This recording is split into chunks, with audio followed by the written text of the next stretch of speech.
We completed the chapter of cells and organelles, then tissues, organs, organ system. We finished the chapter और हम अब next अपने curriculum के next topic पर move कर रहे हैं and the topic is movement of substances. A very important topic. ये टॉपिक इम्पॉर्टेंट क्यों है? Because if you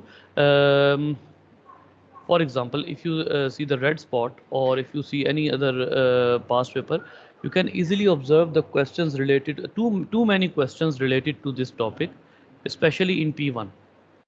Especially in P1 and some structured questions in P2 especially.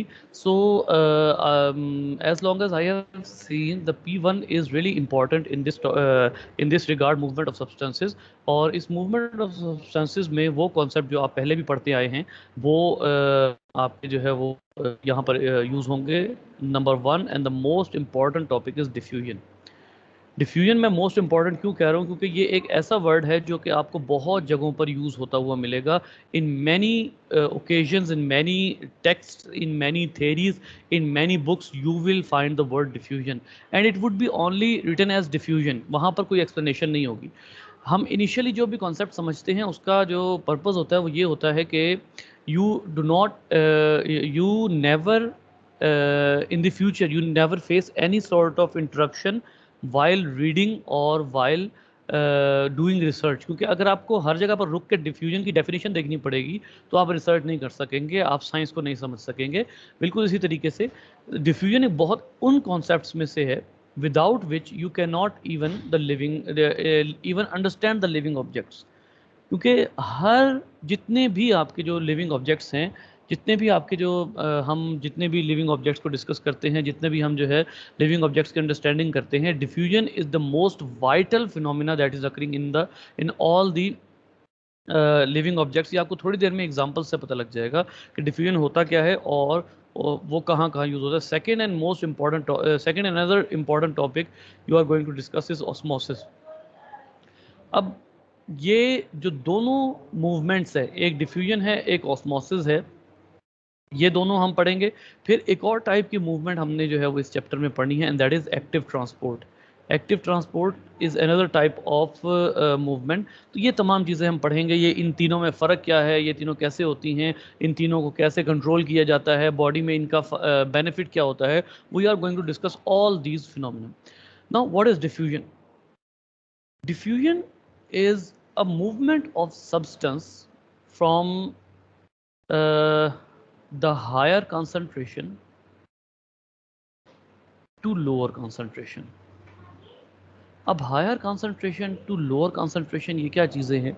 किसी भी एक पोजीशन पे, किसी भी एक एनवायरनमेंट में या किसी भी एक मीडियम में जिस किसी भी कंपाउंड के नंबर ऑफ मॉलिक्यूल्स अगर हाई हैं, number of molecules are higher, अगर नंबर ऑफ मॉलिक्यूल्स हायर हैं तो क्या होगा? वो हायर कंसंट्रेशन कहलाएगा कंपैरेटिव टू अनदर मीडियम जिसमें जो नंबर ऑफ पर्टिकुलर मॉलिक्यूल हैं वो लो है. अब इस फिनोमिना को एक और अंदाज से समझते हैं. इस फिनोमिना में दो कंडीशंस हैं. सबसे पहले उनको जो हैं वो हम समझ लेते हैं. सबसे पहले इज़ लोअर. अब यहाँ पर इनिशियली आपको लग रहा होगा कि ये कैसे अजीब सी बात है कि किसी जगह पर किसी मॉलिक्यूल के नंबर ऑफ किसी भी नंबर ऑफ मॉलिक्यूल किसी एक मीडियम में जो है वो ज़्यादा हो और किसी एक मीडियम में कम हो. How is it possible? बेटा इसमें दो कंडीशंस हैं. नंबर 1, इस टॉपिक को समझने के लिए ये ज़रूरी है कि you are talking about the same molecule. ये जो दो आपने बनाए हैं ना, higher concentration to lower concentration, for example एक ये है एरिया ए और एक है एरिया बी. इन दोनों में जब आप ये डिस्कस करेंगे कि एक एरिया में किसी एक पर्टिकुलर मॉलिक्यूल की कंसंट्रेशन ज़्यादा है as compare to second area जिसमें उसकी जो कंसंट्रेशन है वो कम है, तो इसका मतलब है आप सेम मॉलिक्यूल की बात करें. फॉर एग्जांपल आप ऑक्सीजन की बात कर रहे हैं. एग्जांपल, अब किसी एक एरिया ए में ऑक्सीजन की कंसंट्रेशन ज़्यादा है और उसका जो एडजेसेंट एरिया है it has a lower concentration of oxygen. It certainly means that you are talking about the molecules in the different regions. Understand? You are talking about the same molecule in the different regions. तो इसका मतलब ये हुआ कि सबसे पहले तो diffusion में ये होगा कि आप सेम मॉलिक्यूल की बात करें. Second, diffusion is a comparative term. How is it a comparative term? Because you are talking about, you are comparing two areas. One area is area A and one area is area B. ये दो areas आप discuss कर रहे हैं, इनमें एक में concentration ज़्यादा है, एक में कंसंट्रेशन कम है.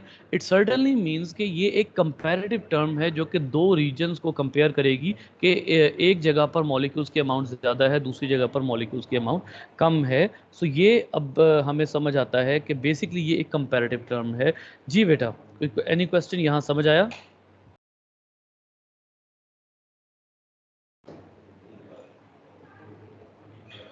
Any problem? No, sir. Okay, let's talk about. Okay, let's talk about an example. हमने अभी ऑक्सीजन की एग्जांपल दी, लेकिन चलें एक सिंपल एग्जांपल की तरफ जाते हैं. आपको पता लगता है कि एक आप अपने कमरे में बैठे हुए हैं और आप सेंट, आपको याद आता है कि ये तो मेरी परफ्यूम थी जो कि मैं अभी चंद दिन पहले ख़रीद कर लाया था, काफ़ी महंगी परफ्यूम थी, इसकी खुशबू मुझे बाहर तक आ रही है, वाह बड़ी ज़बरदस्त परफ्यूम है. प्रॉब्लम तब होता है जब आपको वो परफ्यूम की खुशबू थोड़ी ज़्यादा आना शुरू हो जाती है, फिर और ज़्यादा आना शुरू हो जाती है. आप कहते हैं ये क्या हो रहा है? How is it happening that I am sitting in another room, मेरा कमरा दूसरा है, परफ्यूम उधर पड़ी है, उसकी खुशबू मुझे यहाँ तक आ रही है. इसका मतलब ये है कि या तो वो परफ्यूम किसी ने लगाई है या वो परफ्यूम गिर गई है. अब क्या होता है, आप जाते हैं कमरे में, आपको पता लगता है कि वो परफ्यूम गिर गई है और कमरे में बहुत तेज़ खुशबू है. बाहर आते हैं तो आहिस्ता आहिस्ता वो खुशबू आहिस्ता होना शुरू हो जाती है. बेटा कमरे में इतनी तेज़ खुशबू क्यों है और बाहर आकर खुशबू कम क्यों है? जी बेटा अब्दुल्ला यूब. सर बिकॉज सर कमरे के अंदर सर उस खुशबू का सोर्स है और सर इसलिए वहाँ पे हायर कंसंट्रेशन में. जी शाबाश. Basically your answer completes when you say the word that room has the higher concentration of that particular perfume molecules as compared to the outer rooms. ठीक है, इसका लेकिन वो खुशबू आप तक आई है, इसका क्या मतलब है? इसका मतलब ये है कि वहाँ से मॉलिक्यूल हवा में ट्रैवल करते करते आपकी नोज़ तक पहुँच गए हैं. इट सर्टनली मीन्स कि अब अगर वो मॉलिक्यूल एक कमरे से निकल के दूसरे कमरे तक आए हैं तो एक तो वहाँ डिफ्यूजन हो रही है, दूसरा ये है कि वहाँ से वो मॉलिक्यूल डिफरेंट एरियाज़ में डिवाइड कर रहे हैं. वो तब तक डिवाइड करते रहेंगे जब तक वो सारे पूरे एरिया में इक्वली डिवाइड नहीं हो जाते. आपने महसूस किया होगा कुछ देर बाद ये होता है कि वो परफ्यूम ख़त्म हो जाती है. उस परफ्यूम वो ये होता है कि जब सारे मॉलिक्यूल्स उड़ जाते हैं ना, जब सारे मॉलिक्यूल्स वहाँ से इवेपोरेट हो जाते हैं, तो डिफ्यूजन का ये रूल होता है कि डिफ्यूजन में all the molecules tend to equalize in the room. Equalize कह लीजिए, equalize would not be a proper word. आप यूँ कह लीजिए कि it will tend to distribute equally. पूरे रूम में इक्वल डिस्ट्रीब्यूशन जो है उसकी कोशिश होती है मॉलिक्यूल्स की कि मॉलिक्यूल्स इक्वली डिस्ट्रीब्यूट हो जाए. ठीक है, जैसे अगर एक जगह पर काफ़ी ज़्यादा मॉलिक्यूल्स जो हैं वो कंसंट्रेट हुए हुए हैं just like this, then these molecules will tend to distribute in such a way that these have equal distance from all the ways to each other. हर तरफ से equal distance हो. ठीक है, तो इस वजह से ये होता है कि डिफ्यूजन में अगर आप एक खुले इन्वायरमेंट में, फॉर एग्जांपल अगर आप एक ऐसे इन्वायरमेंट में है जो बंद नहीं है, रूम नहीं है बल्कि कहीं बाहर सहन में है या बाहर सड़क के ऊपर है और वहाँ पर एक खुशबू जो है वो इवेपोरेट होती है, तो वो इवेपोरेट इस तरह से होती है कि आपको आपकी नोज़ तक शायद वो पहुँचे भी ना. क्यों? क्योंकि वो जब डिफ्यूज़ होती है तो वो इतने लोअर कंसंट्रेशन की तरफ जाती है या बाहर इतनी लो कंसंट्रेशन होती है कि वो सारे मॉलिक्यूल पूरे इन्वायरमेंट में फैल जाते हैं और उनमें से शायद ही कोई मॉलिक्यूल आपकी नोज़ तक पहुंचता है. ठीक है, तो अगर तो छोटा कमरा होगा फिर वो जल्दी डिस्ट्रीब्यूट हो जाएंगे और इक्वली डिस्ट्रीब्यूट हो जाएंगे, और क्योंकि वो क्लोज्ड रूम होगा तो वो उसी रूम में रहेंगे। लेकिन अगर वो बाहर चले जाते हैं तो इट वुड सर्टेनली मीन्स कि आप तक शायद वो उनकी इक्वल डिस्ट्रीब्यूशन ना आए। जी अब्दुल्ला बोलिए।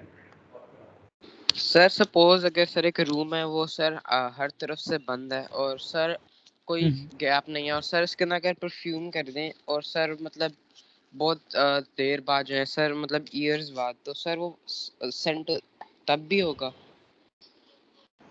एक बहुत अच्छा क्वेश्चन है। वो सेंट इस हद तक ज़रूर होगा कि अगर आप बाहर से अंदर आएंगे तो आपको फील होगी उसमें कि वहाँ पर खुशबू है, ठीक है। लेकिन उसमें एक और बात है, देखिए दो टाइप के कंपाउंड्स होते हैं। मैं अब आपको यहाँ एक कॉन्सेप्ट देने ही लगा था आपके क्वेश्चन से। किसी भी कंपाउंड की सेंट तब तक होती है जब तक वो कंपाउंड वोलाटाइल होता है। वोलाटाइल का क्या मतलब है? वो कंपाउंड इवेपोरेटिव होगा तो उसकी सेंट होगी, वरना नहीं होगी। क्योंकि वो इवेपोरेट हो के ही बेटा वो आपके नोज तक आएगा। उससे पहले तो इवेपोरेट, अगर एक कंपाउंड है, आपको टेबल की खुशबू क्यों नहीं आती? टेबल जो है वो आप कहते हैं कि जी सर आप टेबल की, सर क्योंकि वो रूम टेम्परेचर पे एवापोरेट नहीं हो सकता। बेसिकली बेसिकली यही बात है ना कि वो इवेपोरेट नहीं होता, वो एक सॉलिड कंपाउंड है। उसके अंदर ऐसी मूवमेंट्स हैं कि मूवमेंट्स नहीं हैं कि वो इवेपोरेट हो, ठीक है। डिफ्यूजन या खुशबू जो भी चीज़ है, उसमें पहली शर्त यही है कि वो इवेपोरेट हो सके या वो मूव कर सके। डिफ्यूजन में एक और चीज़ जो बहुत इंपॉर्टेंट है वो है कि किसी भी कंपाउंड में इंटरमॉलिक्यूलर फोर्सेस कैसी हैं। इंटरमॉलिकुलर फोर्सेस के बारे में आपने शायद पढ़ा हो, लेकिन थोड़ा सा कॉन्सेप्ट मैं आपको दे देता हूँ। इंटरमॉलिकुलर फोर्सेस का मतलब ये है कि कोई से दो कंपाउंड्स के दरमियान में जो सेल्फ अट्रैक्शन है, फॉर सर एग्जांपल, ये तमाम कंपाउंड्स जो हैं ये आपस में एक दूसरे के साथ कनेक्टेड हैं एक वीक फोर्सेस के जरिए। इंटरमॉलिकुलर फोर्सेस की एग्जांपल में आप लोग अक्सर पढ़ते आए हैं हाइड्रोजन बॉन्डिंग। हाइड्रोजन बॉन्डिंग में क्या है कि वाटर के मॉलिक्यूल्स आपस में एक दूसरे के साथ अट्रैक्टेड है। तो मैं वापस आता हूँ इसी क्वेश्चन के आंसर पे कि अगर आप बहुत लंबे अरसे बाद आते हैं और उस एक जगह पर आप ऐसे एरिया से आते हैं जहाँ कोई खुशबू नहीं थी, तो उस रूम में एंटर होके आपको खुशबू लाज़िमन आएगी, चाहे वो एक लम्हे के लिए ही आए। क्यों? क्योंकि कहीं ना कहीं उस कमरे में इस तरह की डिफ्यूजन हुई हुई है कि वो गैस मॉलिक्यूल्स उसमें रहेंगे। जैसे आप कहते हैं कि किसी एक जगह पर आप किसी रूम में जाते हैं। एक बड़ी मज़े की मिसाल देने लगूँ, वो रूम बहुत अरसे से बंद है। आप जाते हैं तो आपको लगता है यार वहाँ पर घुटन है, वहाँ पर घुटन है और वहाँ पर बहुत ज़्यादा सफोकेशन हो रही है। बेसिकली वहाँ क्या है, उस एक पर्टिकुलर एरिया में कार्बन डाइऑक्साइड ज़्यादा है और ऑक्सीजन कम है, क्योंकि वो बंद रहा है, ठीक है। लिहाजा उसमें कार्बन डाइऑक्साइड ज़्यादा क्रिएट हो गई है डिकम्पोजिशन की वजह से, बैक्टीरियल एक्शन की वजह से कार्बन डाइऑक्साइड ज़्यादा ज़्यादा। अब कार्बन डाइऑक्साइड बाहर क्यों नहीं निकली? क्योंकि वो कमरा बंद था। आप अंदर जाते हैं, आप कहते हैं चलो यार पहले खिड़कियाँ खोलो, सफोकेशन रिमूव हो। बिल्कुल ऐसे ही अगर तो वो कमरा बिल्कुल बंद है तो उसमें वो फॉर years भी वो जो फ्रेगरेंस है इट कैन प्रिवेल, ठीक है। तो इसमें कोई ऐसी हैरानी की बात नहीं है। अगर आप बहुत अरसे बाद किसी का रूम खोलें और उसमें से खुशबू आए, तो इसका बिल्कुल इम्कान ये है कि या तो उधर परफ्यूम पड़ी हुई है या वहाँ डिफ्यूजन होकर आपको अभी तक उस परफ्यूम की खुशबू आ रही है।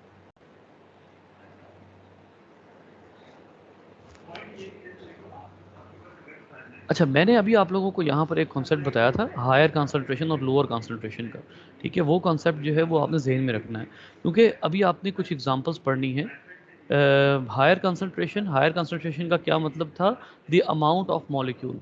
और लोअर कंसंट्रेशन का क्या मतलब था? Lower amount of that particular molecule, ठीक है। तो जिस जगह पर भी ज़्यादा अमाउंट होगी मॉलिक्यूल की, वहाँ हम कहेंगे हायर कंसंट्रेशन है। और जिस जगह पर भी कंपैरेटिवली, क्योंकि मैंने आपको कहा था कि यहाँ पर अब आप कंपैरिजन कर रहे हैं, इस जगह पर कंपैरिजन हो रहा है, ठीक है। तो अगर इस जगह पर कंपैरिजन हो रहा है तो इसका मतलब है कि दो मीडियम्स हैं जिसमें एक में मॉलिक्यूल्स की अमाउंट ज़्यादा है, दूसरे में मॉलिक्यूल्स की अमाउंट कम है। और इधर से जो कंपाउंड्स होंगे वोलाटाइल कंपाउंड्स। देखिए यहाँ पर अच्छा एक और बात, डिफ्यूजन के लिए किसी भी कंपाउंड का इवेपोरेटिव होना ज़रूरी नहीं है। फॉर एग्जांपल अगर एक लिक्विड है,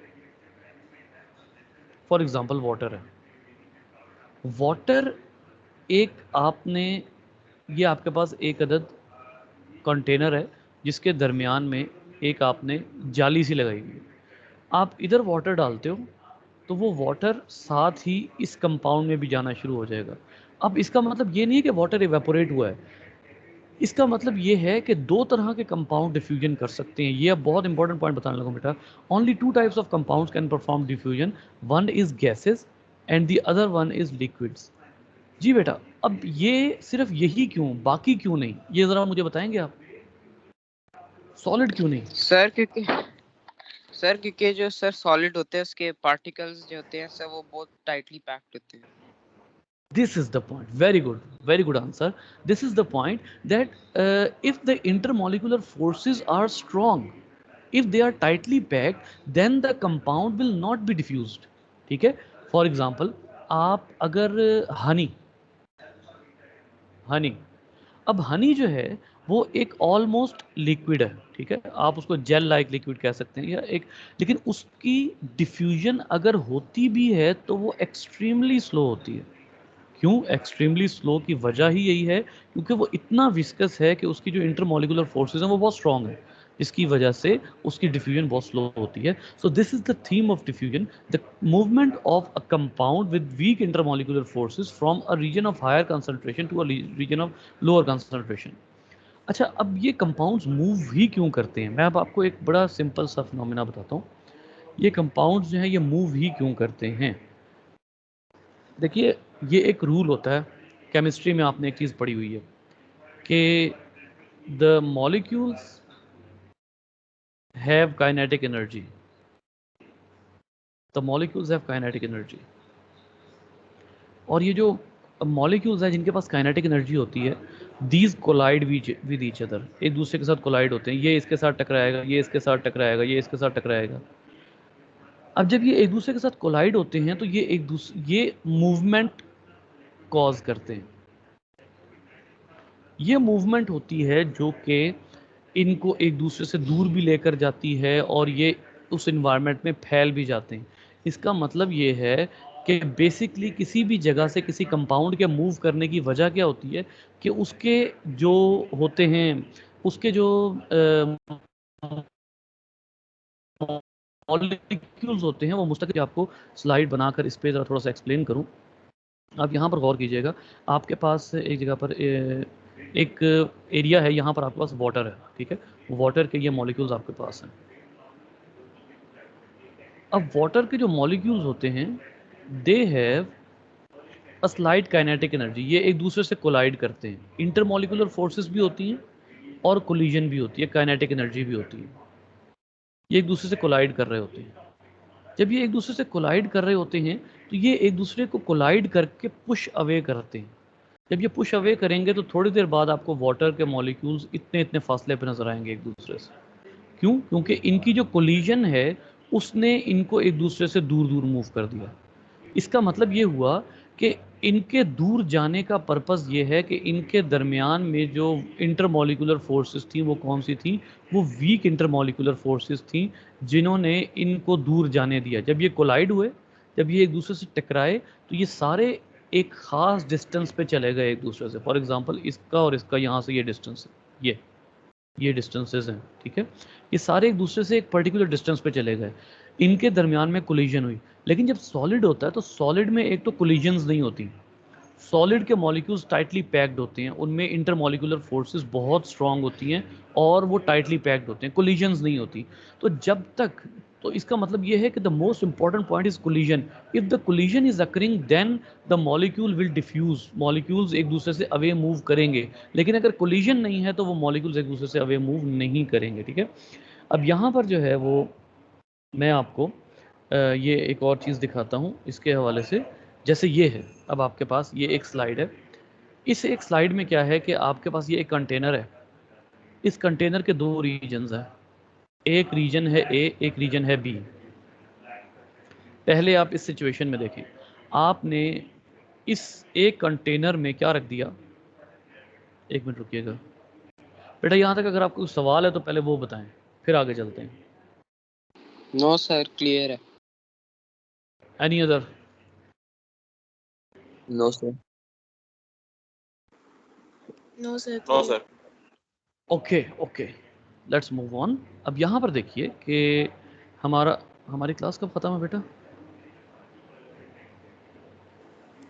सर 12:15। ओके ओके 12-15 पे, ठीक है। सो यहाँ पर अगर आप देखें तो अभी तक तो आपने जो डिफ्यूजन पढ़ी है ना, उसमें आपने जो इम्पॉर्टेंट चीज़ पढ़ी है वो ये है कि इन्वायरमेंट में डिफ्यूजन कैसे होती है, कि एक परफ्यूम की बोतल गिरी, उस परफ्यूम की खुशबू आपकी नोज़ तक आ गई, ठीक है, ये इन्वायरमेंट है। लेकिन अब हम डिफ्यूजन देखते हैं कि अगर आपके पास दो रीजन्स हों, उन दो रीजन्स में दरमियान में आपने एक मेम्ब्रेन लगाई हुई हो, ये वो मेम्ब्रेन है जो परमिएबल है। परमिएबल का मतलब दोबारा समझ लेते हैं, it lets the it lets all the objects to pass, all the objects to pass, ठीक है। अब क्या होगा कि आपने इस पूरे, ये आपके पास एक अदर कंटेनर है, in this container you have put the water, this is water, ये जो ब्लूइश कलर का लिक्विड है ये वाटर है। इसमें आपने एक मेम्ब्रेन डाली और मेम्ब्रेन लगाई, and on the left side और a side of this container you have potassium iodide particles, Ki, potassium iodide, you have potassium iodide particles, and on this side you have copper sulfate, CuSO4 particles।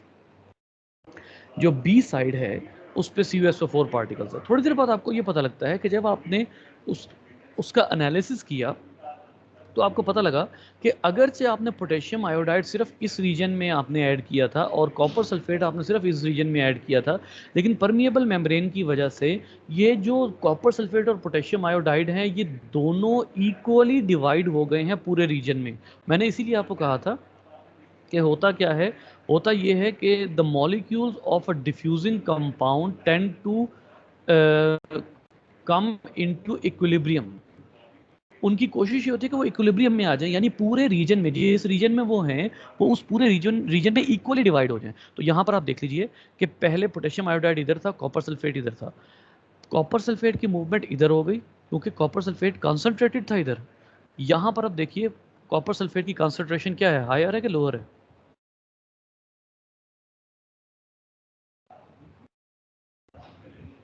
Sir आपको question क्या है? B, मैंने कहा कि ये जो B reason है इसमें जो कॉपर सल्फेट है उसकी कॉन्सेंट्रेशन हायर है कि लोअर है? Sir higher. Sir high. ठीक है, इधर किसकी हायर है? पोटेशियम आयोडाइड की। लेकिन अब आइए दूसरे एंगल पे, यहां पोटेशियम आयोडाइड लोअर है और यहां पर कॉपर सल्फेट लोअर है। इसका मतलब ये होगा कि पोटेशियम आयोडाइड और copper sulphate will move from there higher concentrations to lower concentrations. Copper sulphate B से ए को मूव करेगा जहां उसकी कॉन्सेंट्रेशन कम है, और potassium iodide A to B move करेगा जहां उसकी कॉन्सेंट्रेशन कम है, and these both will be divided equally. अब आप इस डायग्राम को गौर से देखिए, आफ्टर डिफ्यूजन, ये एरो बना हुआ है ना आपके सामने, इसमें देखिए आफ्टर डिफ्यूजन जो है आपके सामने, यहाँ पर कॉपर सल्फेट के मॉलिक्यूल भी हैं, यहाँ पर पोटेशियम आयोडाइड के मॉलिक्यूल भी हैं, यहाँ पर कॉपर सल्फेट के मॉलिक्यूल भी हैं, पोटेशियम आयोडाइड, इसका मतलब दोनों इक्वली डिवाइड हो गए हैं। So the diffusion will cause the compound to be divided into a particular region equally. ये एक ऐसी फोर्स होती है, ये सेलेक्टिव फोर्स नहीं होती। ये बड़ी इंपॉर्टेंट बात है कि diffusion is not a selective force. फिर अभी थोड़ी देर पहले मैंने आपको बताया था कि हम यहाँ पर ख़ास तौर पे क्या करते हैं, कंपैरेटिव टर्म देखते हैं। कंपैरेटिव, आप अगर इस पूरे बीकर को, इस पूरे कंटेनर को सिर्फ पोटेशियम आयोडाइड के एंगल से देखें तो रीजन ए और बी को आप कंपेयर करेंगे तो ए में पोटेशियम आयोडाइड ज़्यादा है, बी में कम है। ठीक है, इसका मतलब है क्या हो गया, कंपैरेटिव अप्रोच हो गई। ठीक है, अगर आप सिर्फ कॉपर सल्फेट के एंगल से देखें, सिर्फ कॉपर सल्फेट के एंगल से देखें तो वंस अगेन आपके पास बी में कॉपर सल्फेट ज़्यादा है, ए में कम है। ठीक है, तो ये फिर वंस अगेन कंपैरेटिव टर्म हो गई। तो diffusion is always a comparative term to divide the compound equally into the whole region. ठीक है, अब आइए एक बड़ी इंपॉर्टेंट टर्म मैं आपको बताता हूँ, ग्रेडियंट की। Gradient, what is the gradient? Gradient is the difference between the concentration of two regions। ठीक है, फॉर एग्जाम्पल यहाँ हम डिस्कस करते हैं कि ये जो दोनों रीजन्स हैं आपके पास, मैंने ये जो दोनों ड्रॉ किए थे, सर आपकी वॉइस बहुत और कट हो बी रही है। रीजन, इन दोनों रीजन्स में जो सबसे बेहतरीन बात है वो ये है कि अगर आप पोटेशियम, बेटा कितनी देर से, सर अभी अभी जब शुरू आप हुई है? ग्रेडियंट का बताने लगे हैं तब से। ओके, अभी बेहतर है या अभी भी वही है? सर अब सही है। सर अब सही है। ठीक है। अच्छा अब देख, ओके एक मिनट रुकिएगा, क्या होगा, चलो इसको ऐसे पढ़। अच्छा अब मैं बताने लगा था आपको ग्रेडियंट क्या होता है। Gradient is the difference of concentration.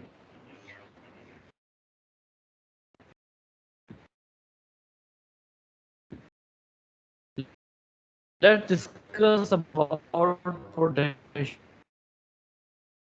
Concentration. Sir आपकी वॉइस एक लैग बात कर आप रही गौर से सुनिएगा, फिर लैग कर रही है है। यस सर अब ठीक है। 11th की क्लास में मतलब, चलें ठीक है। अच्छा, gradient of potassium iodide.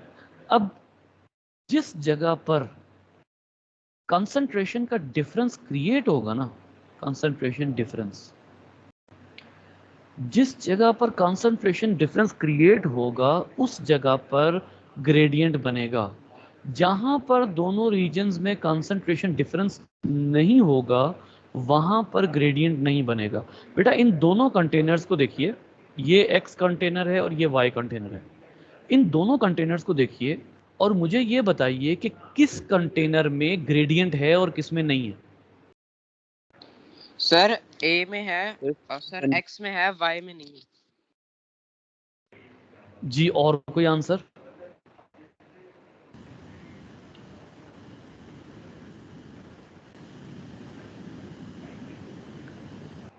Gradient का आंसर उसने बिल्कुल ठीक दिया कि ग्रेडियंट एक्स में है, वाई में नहीं है। क्यों? एक्स में पोटेशियम आयोडाइड और कॉपर सल्फेट में एक रीजन में कंसंट्रेशन ज़्यादा है, दूसरे में कम है। जब कंसंट्रेशन का डिफरेंस होगा तो ग्रेडियंट होगा। अगर फर्ज करें पोटेशियम आयोडाइड इस पूरे कंटेनर में इक्वली डिवाइडेड है तो फिर तो कंसंट्रेशन का डिफरेंस ही नहीं है। अगर डिफरेंस नहीं है तो ग्रेडियंट भी नहीं है। इसलिए आप देखें तो कंसंट्रेशन का डिफरेंस है। क्यों? क्योंकि यहां पर पोटेशियम आयोडाइड क्या हुआ है, इक्वली डिवाइड हुआ है। ये मैं सिर्फ पोटेशियम आयोडाइड की बात कर रहा हूं, यही केस कॉपर सल्फेट के लिए भी होगा। इस वाले रीजन में जो एक्स है, एक्स वाले कंटेनर में कॉपर सल्फेट, इसका मतलब है कंसंट्रेशन ग्रेडियंट क्रिएट हुआ है। लेकिन यहां पर कॉपर सल्फेट इक्वली डिवाइडेड है, और जहां पर कॉपर सल्फेट इक्वली डिवाइडेड है इसका मतलब यह है कि वहां पर कंसंट्रेशन ग्रेडियंट क्रिएट ही नहीं हो सकता। ये बिल्कुल ऐसे ही है कि आप क्या करें, आप एक जगह पर एक ऊंची जगह पर खड़े हो और वहां से पानी नीचे गिराएं। जब आप पानी नीचे गिराएंगे तो पानी नीचे एक तो ग्रेविटी के अलॉन्ग गिरेगा, दूसरा उसका कंसंट्रेशन ग्रेडियंट भी होगा। कंसंट्रेशन ग्रेडियंट कैसे होगा कि ऊपर और नीचे में जो वाटर की कंसंट्रेशन है, मैं इसकी एक और एग्जांपल, आप ऊंचाई और नीचाई छोड़ दें, मैं इसकी एक और एग्जांपल आपको देता हूं। जब आपका जो टिश्यू होता है, टिश्यू का एक कॉर्नर जब पानी से टच हो जाए तो क्या होता है? सर वो आहिस्ता आहिस्ता सर वो सर उसका जो वेटनेस हो सर फैलती है। वो वेटनेस जो है वो डिवाइड हो जाती है, स्प्रेड हो जाती है। ऑलमोस्ट आधा टिश्यू सिर्फ टच करने से गीला हो जाता है। क्यों? क्योंकि वो जो वाटर मॉलिक्यूल हैं वो डिफ्यूज हुए हैं।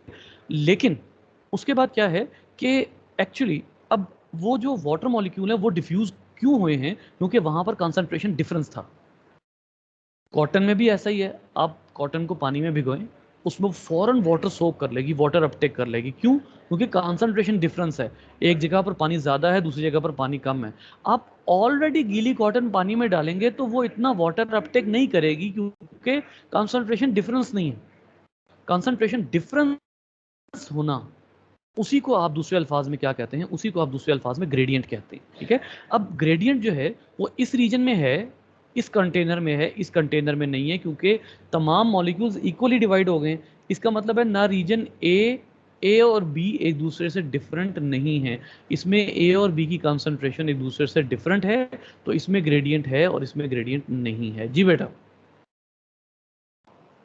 यस क्लियर सर, हुआ? क्लियर।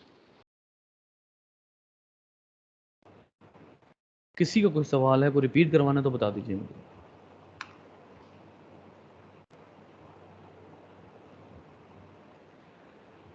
ओके, जल्दी से आगे बढ़ते हैं। एक ये डायग्राम देख लीजिए, कंसंट्रेशन ग्रेडियंट का कॉन्सेप्ट यहाँ पर है। देखिए कि कंसंट्रेशन ग्रेडियंट के हवाले से एक सेंटेंस मैं आपको यहाँ लिखता हूँ, more the concentration gradient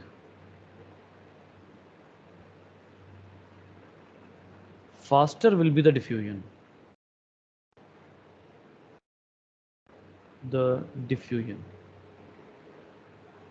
for example, अगर आपके पास एक पॉइंट ए है, उस पॉइंट ए पे किसी एक particular, for example potassium iodide को डिस्कस कर लेते हैं। पॉइंट ए पे पोटेशियम आयोडाइड की जो कंसंट्रेशन है वो ज़्यादा है, और पॉइंट बी पे पोटेशियम आयोडाइड की कंसंट्रेशन कम है। इसका मतलब है कंपाउंड्स पॉइंट ए से पॉइंट बी की तरफ मूव करेंगे, तो इसका मतलब ये होगा, आप ये कहेंगे कि there is a gradient between point A and point B, gradient between point A and point B. ठीक है, तो इसको आप कहते हैं ग्रेडियंट, यानी एक जगह पर किसी कंपाउंड की कंसंट्रेशन ज़्यादा है, दूसरे में कम है, तो इसका मतलब है these both have a gradient difference, इनके आपस में कंसंट्रेशन या ग्रेडियंट डिफरेंस है। इसका बहुत फायदा होता है, जितना कंसंट्रेशन ग्रेडियंट होगा उतना ही ज़्यादा फायदा है। Why? Because let's have a look at this diagram, बहुत ही ज़बरदस्त डायग्राम। बेटा एक ये आपको एग्जांपल दी हुई है अमीबा की, ये पता नहीं क्यों इधर क्यों आना शुरू,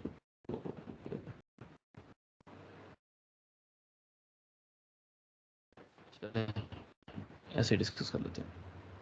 एक आपको यहाँ पर एग्जांपल दी हुई है उन्होंने अमीबा की। अमीबा ऑक्सीजन की इनटेक करता है, क्योंकि अमीबा में सेल के अंदर ऑक्सीजन की अमाउंट कम होती है और इन्वायरमेंट में ऑक्सीजन की अमाउंट ज़्यादा होती है, तो इसका मतलब है ग्रेडियंट बन गया, क्योंकि इन्वायरमेंट में ऑक्सीजन ज़्यादा है, सेल के अंदर कम है, तो ग्रेडियंट बन गया, ऑक्सीजन अंदर आएगी। Higher concentration to lower concentration, ये ज़हन में रखिएगा। Higher concentration to lower concentration है, क्यों? इन्वायरमेंट में कार्बन डाइऑक्साइड कम है, सेल में कार्बन डाइऑक्साइड इतनी ज़्यादा हो गई है कि वो इन्वायरमेंट की निस्बत उसकी कंसंट्रेशन। ये कौन है? Who is Ninja boy? बेटा नेम सही रखा करें यार। सो इन सेल के अंदर कार्बन डाइऑक्साइड की अमाउंट इतनी ज़्यादा हो गई है कि वो बाहर के इन्वायरमेंट से भी ज़्यादा हो गई है, तो कार्बन डाइऑक्साइड बाहर आएगी। क्यों? ग्रेडियंट बन गया ना, बाहर कम है अंदर ज़्यादा है, तो ग्रेडियंट बन गया, तो इसका मतलब है कार्बन डाइऑक्साइड बाहर आएगी। सो this is the benefit of diffusion, क्योंकि जितना ज़्यादा स्टीप, ये देखिए मैं आपको ये डायग्राम दोबारा दिखाऊँ ना बेटा, ये जो स्लोप आपको नज़र आ रही है, ये स्लोप, ये जो स्लोप है, ये जितनी ज़्यादा स्टीप होगी उतना ही फ़ायदा होगा। ये जितनी ज़्यादा स्टीप होगी उतना ही ज़्यादा फ़ायदा होगा, क्योंकि कंसंट्रेशन डिफरेंस जितना ज़्यादा होगा उतना ही फास्टर मूवमेंट होगी। इसका मतलब है more the gradient faster will be the diffusion.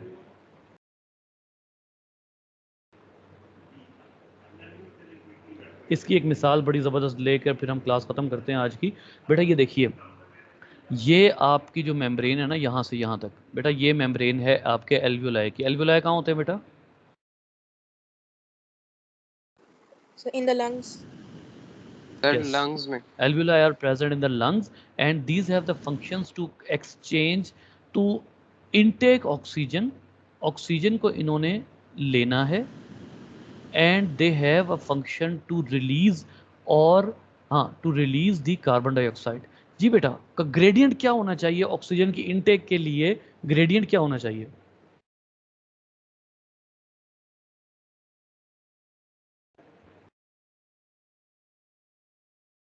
What should be the gradient difference between the body and the environment.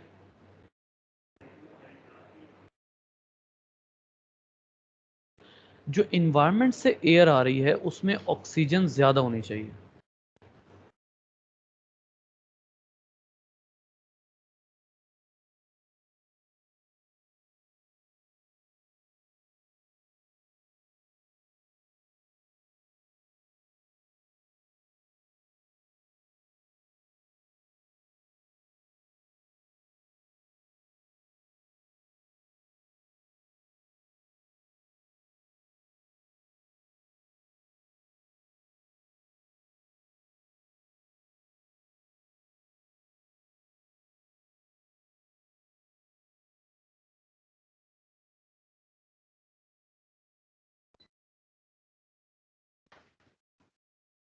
मैं बेसिकली ना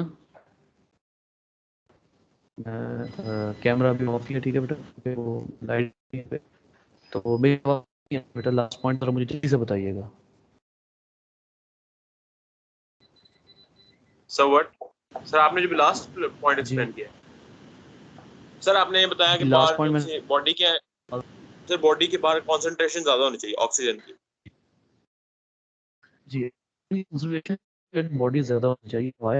बिकॉज़ अगर हमें ऑक्सीजन बॉडी का अंदर लाना है, देन द अमाउंट ऑक्सीजन उस ब्लड में ऑक्सीजन की अमाउंट कम होनी चाहिए जो लंग्स में है, वो तभी ऑक्सीजन अंदर आएगी ना. आपका ब्लड है और आने वाली ऑक्सीजन कम है, तो इसका मतलब है ऑक्सीजन इस तरफ मूव कर जाएगी, बाहर की तरफ.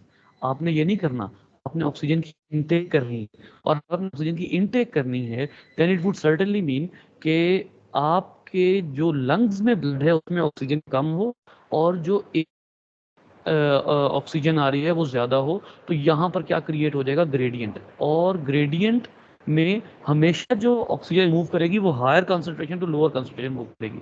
एक पॉइंट और डिस्कस कर लेते हैं, कार्बन डाइऑक्साइड ग्रेडियंट क्या होना चाहिए. जी बेटा जल्दी से.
सो बेसिकली मैं ये कह रहा था कि what should be the concentration gradient of carbon dioxide. जी बेटा जल्दी से एक्सप्लेन करें.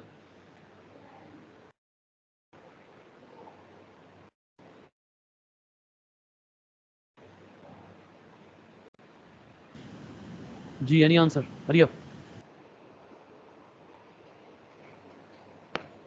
किसी का माइक ऑन हुआ था, जल्दी करें बेटा.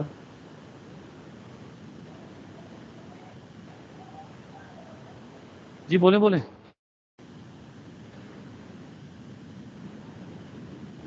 तकी बोलिए बेटा.